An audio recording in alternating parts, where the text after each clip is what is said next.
Watch that dial.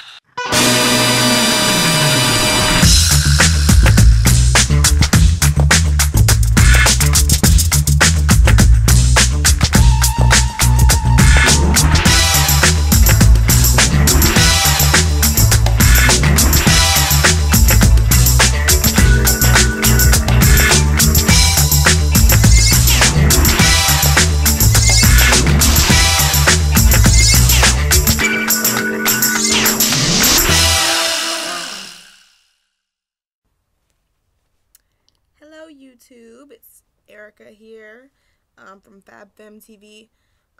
Sorry it's taking me so long to upload a video, but as those of you who follow my blog can see, I've been working diligently on that. Me and Michael, hello Michael, that's my male editor, and we've been like cranking out posts every day, and I've just really been trying to line some different stuff up so I can start doing more networking on foot.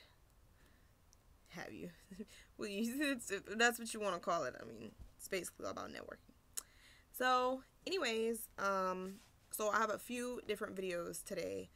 The first two that I'm going to do are going to be Between Women TV reviews, mainly because I was late on episode 8, and I found that episode to be very interesting.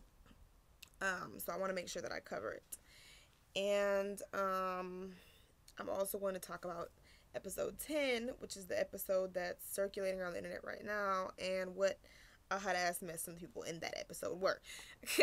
So, with no further ado, here we go. And I've got my handy dandy notebook in case I forget anything, because there's a lot of tea to cover on this episode. Excuse me being in this dark, like, totally random shed. It just seemed appropriate at the time.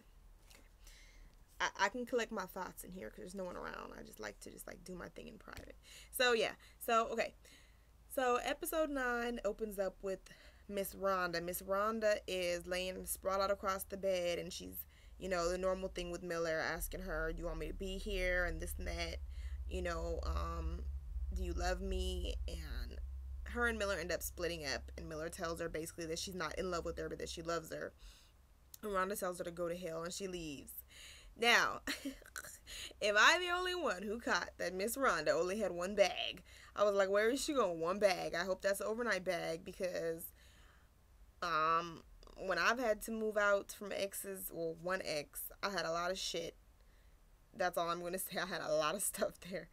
So, yeah, I was like, oh, she mad. She was like, to hell with you, with her little one bag. She carted it away, and she wasn't to be seen on any more episodes. So, you know what, I just didn't feel like Rhonda and Miller connected, like, from day one. It just seemed like they were off, because I feel like even though Miller is, you know, the dog or whatever on the series, like, if she wants to be faithful, she's capable of being faithful.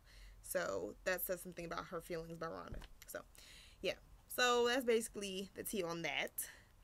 Then, okay, so Miller's leaving Rhonda's house, well, her house, rather, because she put Rhonda out.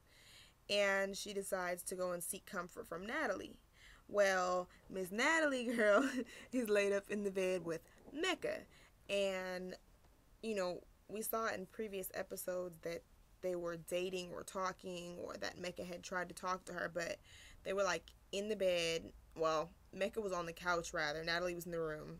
And so, Miller uncovered Mecca thinking that was Natalie, and, like, all hell broke loose, and yeah, she basically made Natalie choose, and, well, Miller told Natalie to choose, and then told Mecca to get out, so really it wasn't a choice. But, you know, she told her she was gonna change the locks and all this kind of stuff. Look, here's the thing. First of all, I don't like to walk into people's houses unannounced unless we're, like, living together. Because you don't never know what the hell you're going to find. And that's just a prime example of why I don't walk into people's shit unannounced. So, yeah. But I thought they were going to fight. And then it was so crazy because, you know, Mecca and Winnie used to date. Which brings me to my next point. As soon as Mecca gets the boot from Natalie's house, she starts calling Winnie and trying to get back with Winnie. And Winnie, bless her little heart, was actually considering it for a second. being the lesbian that she is on the show, or bi, whatever, like, all of us know that it can be hard to get over that one person or an ex or whatever. And it can be tempting to go back to them. But, you know, Miller shut that down because she definitely rained all over the little parade and was like, hey, caught your girl. Your girl's been doing it to my ex. Then in the midst of all this, Winnie announces to Miller that she's pregnant, and that she's pregnant by the dude Jason, who is Natalie's husband. Apparently, they got married whenever Miller left from North Carolina or South Carolina, wherever she was.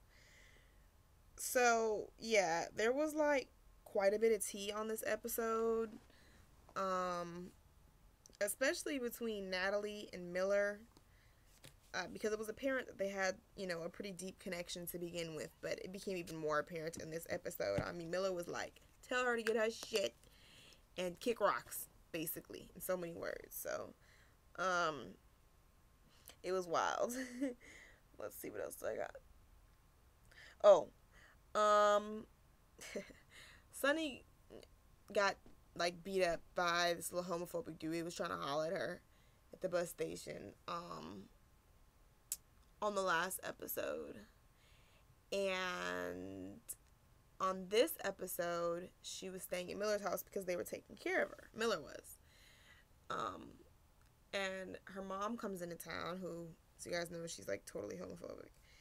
And so they had to dress Miller up girly, which was funny because she didn't look right girly at all. It was funny. It was like, obviously, like, this girl's obviously gay and she's obviously a stud in a dress. So yeah. Oh, and Beautiful's little boy Junior slips in the tub. He falls forward and he hits his head, busted wide open. I thought he was dead at first. I was like, oh my god, like, are they really gonna kill this kid off in the middle of the season? That's awful. But he wasn't dead. We found out in the next episode. So yep, that's basically it in a nutshell. I mean, it was just like drama. The whole Natalie Miller Mecca thing is just like, girl, like, you were doing the most. I mean, of course she didn't know that Mecca and Miller knew each other, but it's like Mecca's screwing Natalie but trying to talk to Winnie. Winnie's pregnant but she has a girlfriend, and it's just like the circle is just like this big. So anyways, thanks for watching, and make sure you subscribe and tell your friends to check out this video.